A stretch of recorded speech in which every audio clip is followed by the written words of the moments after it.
Subscribe Muhammad Amjad Nadwi, Indian Islamic scholar. الرجيم بسم الله الرحمن الرحيم حاميم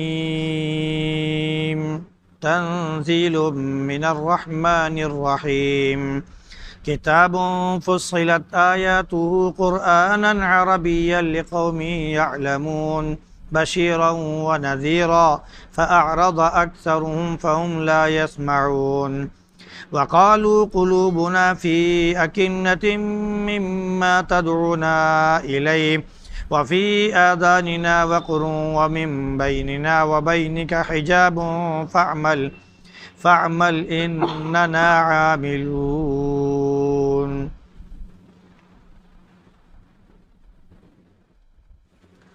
حامیم تنزیل من الرحمن الرحیم، اتارا ہوا ہے بڑے مہربان رحم کرنے والے کی طرف سے۔ ایک کتاب ہے جس کی آیتیں کھول کھول کر بیان کی گئی ہیں، عربی زبان کا قرآن ہے ان لوگوں کے لیے جو جانتے ہیں، سنانے والے اور خوشخبری دینے والے اور ڈر سنانے والے ہیں۔ پھر ان میں سے زیادہ تر لوگوں نے اعراض کیا، وہ سن نہیں رہے تھے اور یہ کہتے تھے کہ ہمارے دل پردوں میں ہیں ان چیزوں سے جس کی طرف آپ ہمیں بلاتے ہیں، اور ہمارے کانوں میں ڈانٹ پڑی ہوئی ہے، اور ہمارے اور تمہارے درمیان ایک پردہ حائل ہے، تو تم اپنا کام کرو، ہم اپنا کام کرتے ہیں۔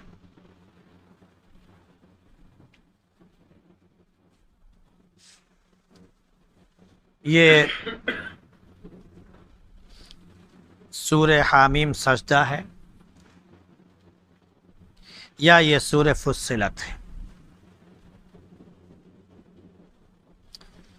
حامیم سے اس سورہ کا آغاز ہوا اور 2 رکوع کے بعد اس میں سجدہ ہے، تو اس نسبت سے اس سورہ کا نام حامیم سجدہ پڑا۔ فصلت اسی میں تیسری آیت جب شروع ہوتی ہے، کتاب فصلت آیاتہ، کہ ایک ایسی کتاب ہے جس کی آیتیں جدا جدا ہیں، یا یہ کہ جس کی آیتیں کھول کھول کر بیان کر دی گئی ہیں، تو یہاں پر فصلت کا ذکر آیا تو اس کی وجہ سے اس کا نام سورہ فصلت بھی۔ بس اوقات ایک ہی سورہ کے کئی نام ہوا کرتے ہیں، جن میں سے اگر یوں کہا جائے کہ جیسے سورہ فاتحہ ہے تو سورہ فاتحہ کے تقریباً 14 نام ہیں، 14 نام سورہ فاتحہ کے آتے ہیں۔ تو یہاں پر گویا کہ اس سورہ کے 2 نام ذکر کیے گئے۔ یہ مکی سورہ ہیں۔ مکی صورتوں میں توحید، رسالت اور آخرت، ان 3 چیزوں کا ذکر مکمل طور پر موجود ہوتا ہے، بلکہ یوں کہہ لیجئے کہ توحید اور توحید سے جڑی ہوئی جو باتیں، اعتماد، اعتقاد اور اس سے جڑی ہوئی جو باتیں ہیں وہ مکی صورتوں میں بیان کی جاتی ہیں۔ حامیم یہ حروف مقطعات میں سے ہیں، یعنی ایسا کلمہ، ایسا لفظ جو الگ الگ کر کے پڑھا جائے۔ حامیم 2 لفظ ہیں تو الگ الگ پڑھے جا رہے ہیں۔ حامیم ایک لفظ الگ ہے، دوسرا الگ ہے۔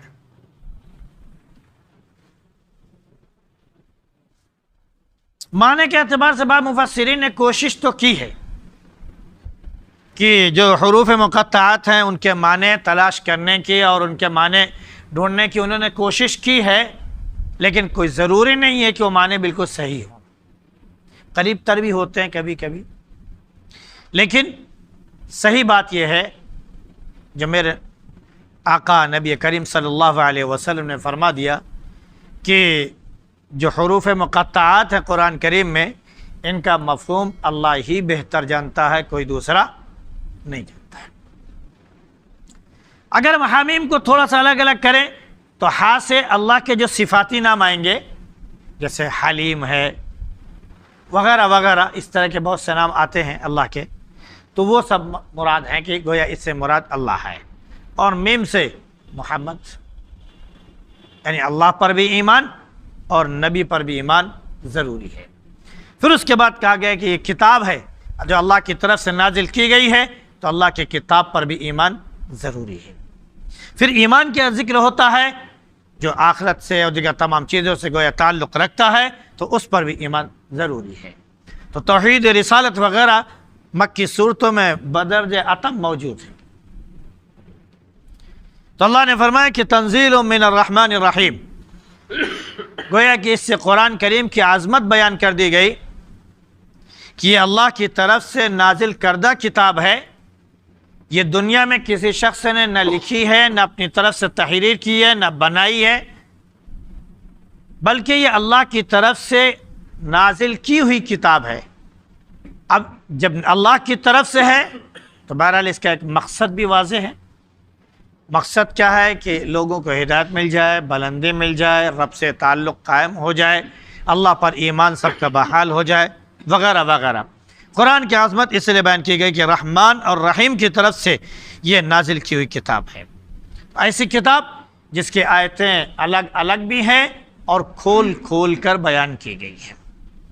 کتاب فصلت آیاتہ، جب قرآن کریم نازل ہوا تو اس کے جو سب سے اولین مخاطبین تھے، جو شروع میں سب سے پہلے جن کے سامنے قرآن نازل ہوا، جن کو سنایا گیا، وہ عرب کے لوگ تھے، اور عربی زبان میں ہی نازل ہوا، اس لیے کہا گیا قرآنًا عربیّا، یہ عربی زبان میں قرآن ہے، لقوم یعلمون، ان لوگوں کے لیے جو جانتے اور سمجھتے ہیں، یعنی ان لوگوں کے لیے عربی سمجھنا کوئی دشوار نہیں تھا، کیونکہ عربی ان کی اپنی زبان تھی۔ اور قرآن کریم جب اللہ نے عربی زبان میں نازل کیا تو ہر ایک چیز وہ بالکل واضح طور پر سمجھتے چلے جا رہے تھے، قرآن اترتا تھا، اس کا سارا مفہوم ان کے سامنے کھلتا چلا جاتا تھا۔ جیسے ہم اور آپ، ہماری اردو زبان میں اگر کوئی ہم سے بات کرے تو بس ہی وہ بولتا جائے، اس کی ساری باتیں ہمارے دل و دماغ میں اترتی چلی جاتی۔ ہمیں الگ سے محنت کرنے کی، اس کے سمجھنے کے لیے دماغ پر زور دینے کی کوئی ضرورت نہیں پڑتی، وہ صرف اپنی زبان سے الفاظ ادا کرتا جاتا ہے، بات کہتا جاتا ہے، اس کی ساری بات ہمارے کانوں میں ٹکراتے ہوئے دل و دماغ میں اتر جاتی ہے۔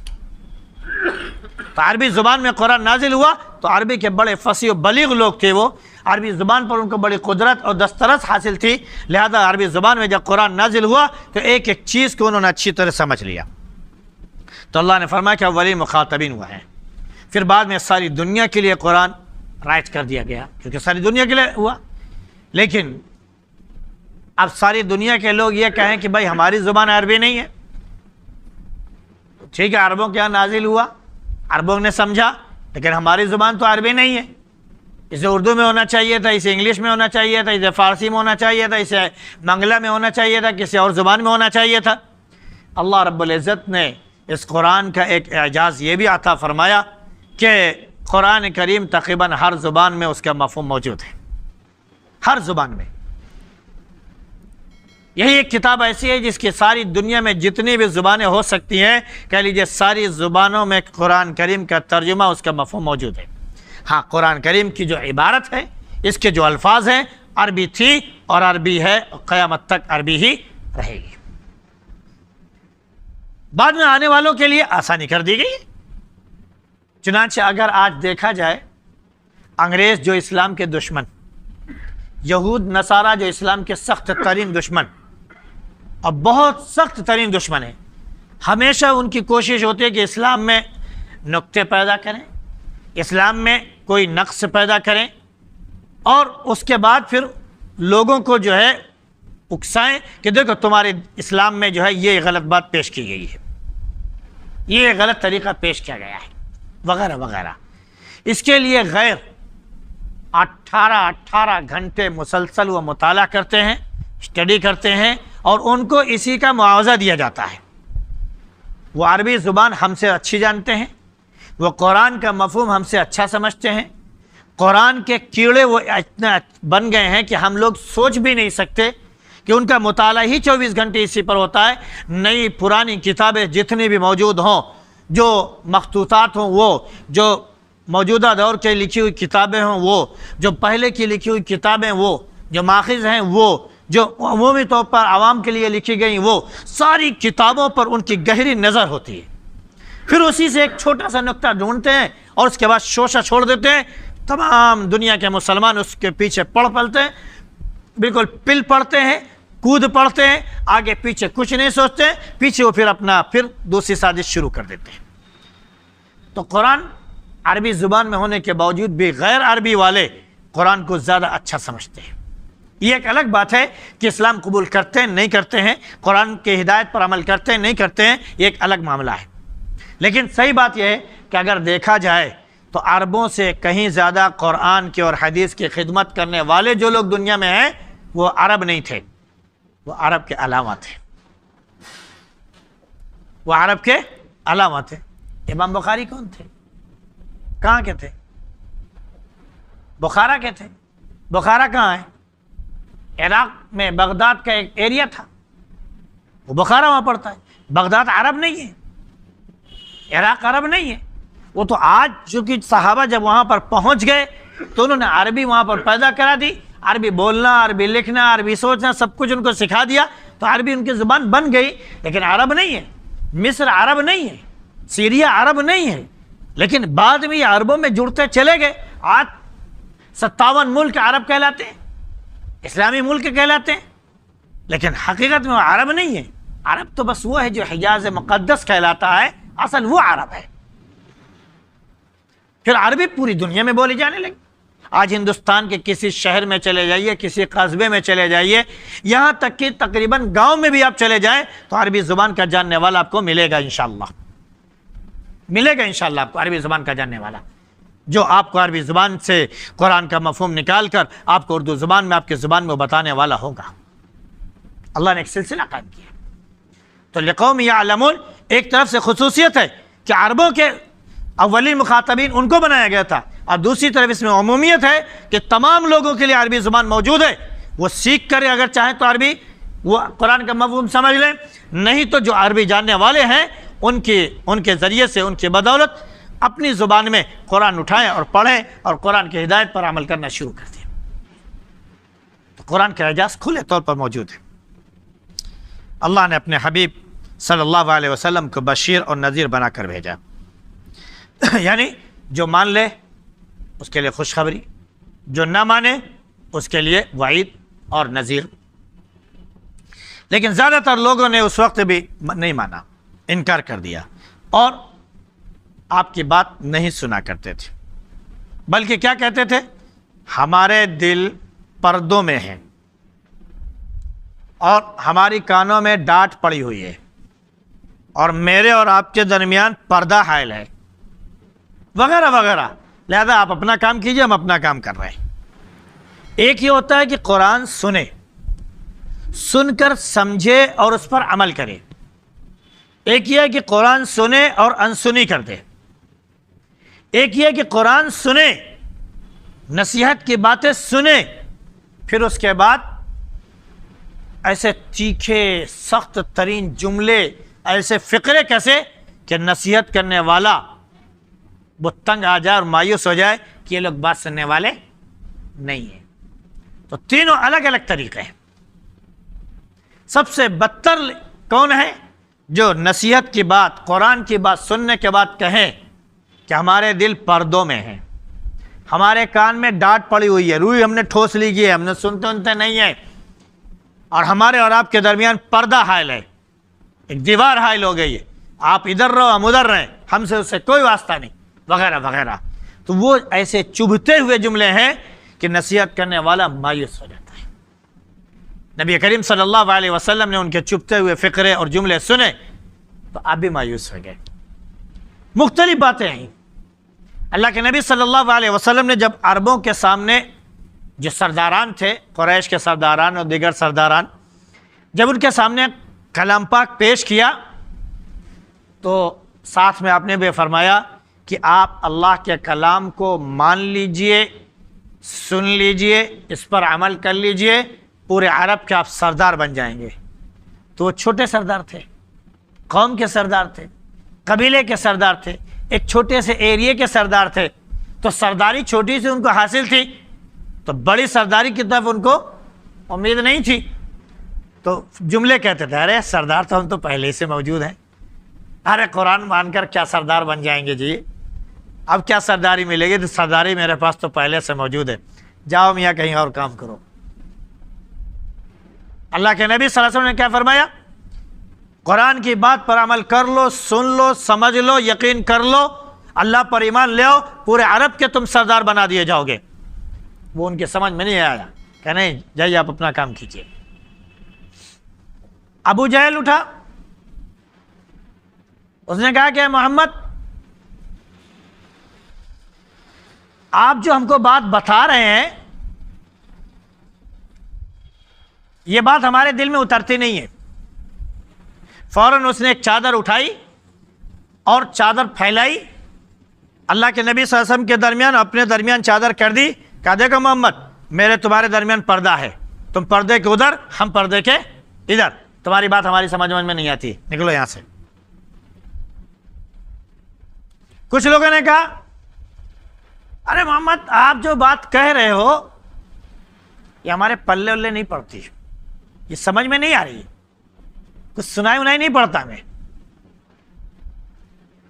جب اس طرح کی باتیں آئیں تو اللہ رب العزت نے حضرت جبریل علیہ السلام کو بھیجا۔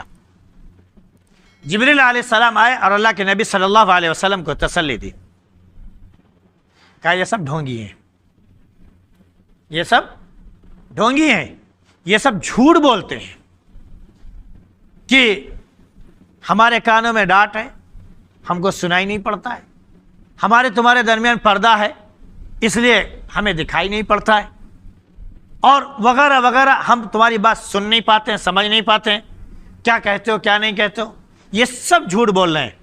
سچ بات یہ ہے کہ یہ قرآن سنتے بھی ہیں، یہ قرآن سمجھتے بھی ہیں، بس کیا کہ فَأَعْرَضَ أَكْثَرُهُمْ، زیادہ تر لوگ بات نہیں مانتے، منہ پھیر کر چلے جاتے ہیں، سنتے ہیں لیکن منہ پھیر کر چلے جاتے ہیں۔ اگر یہ نہ سن رہے ہوتے تو جب آپ نے کلام ان کے سامنے پیش کیا اسی وقت یہ کہتے تھے میری سنائی نہیں پڑ رہا ہے، لیکن جب پورا کلام سن لیتے ہیں تب یہ کہتے ہیں کہ ہم سنتے ہی نہیں، تب یہ کہتے ہیں ہم سمجھتے ہی نہیں، تب یہ کہتے ہیں میرے تمہارے درمیان پردہ ہے۔ تو سننے کے بعد، سمجھنے کے بعد اگر کوئی کہہ رہا ہے تو اس کا مطلب یہ کہ وہ جھوٹ بول رہا ہے، تو یہ سب جھوٹ بول رہے ہیں۔ اللہ کے نبی صلی اللہ علیہ وسلم نے پہلے دن جب دعوت دی تو لوگوں نے انکار کر دیا، دوسرے دن اللہ کے نبی صلی اللہ علیہ وسلم عقبہ ثانیہ میں جب دعوت دی 70 لوگوں نے خود کہا اے اللہ کے نبی آپ کیا کلام پیش کرتے ہیں، ہم کو سنائیے اور بتائیے، ہم آپ کی بات سن کر مسلمان ہونا چاہتے ہیں، آپ کے مطیع و فرما بردار ہونا چاہتے ہیں۔ نبی کریم صلی اللہ علیہ وسلم نے ان کو کلام سنایا، وہ 70 کے 70 لوگ اسلام لے آئے۔ آپ صلی اللہ علیہ وسلم نے ان کو دیکھا اور مسکرانے لگے۔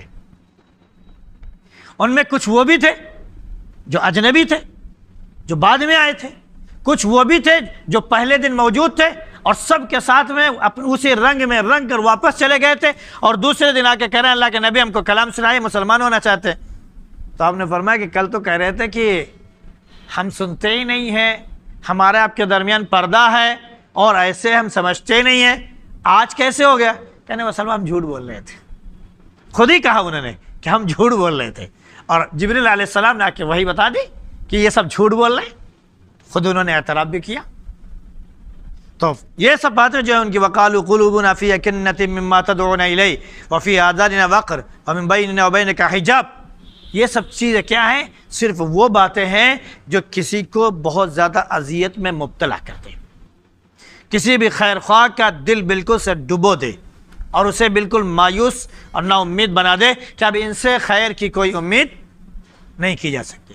اسی لیے کہا گیا فَعْمَلْ إِنَّا عَامِلُونَ، ارے جاؤ اپنا کام کرو، ہم لوگ اپنے اس میں مست ہیں۔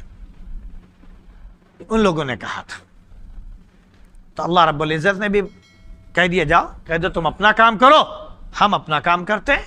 پھر جنہوں نے مانا ان کو نجات دی، جنہوں نے نہیں مانا ان کو برباد کر دیا۔ اللہ رب العزت ہم سب کو قرآن کو صحیح معنوں میں سمجھنے کی اور پھر اس پر عمل کی توفیق نصیب فرمائے۔ سبحان اللہ بحمدہ، سبحانک اللہم وبحمدک، ونشہد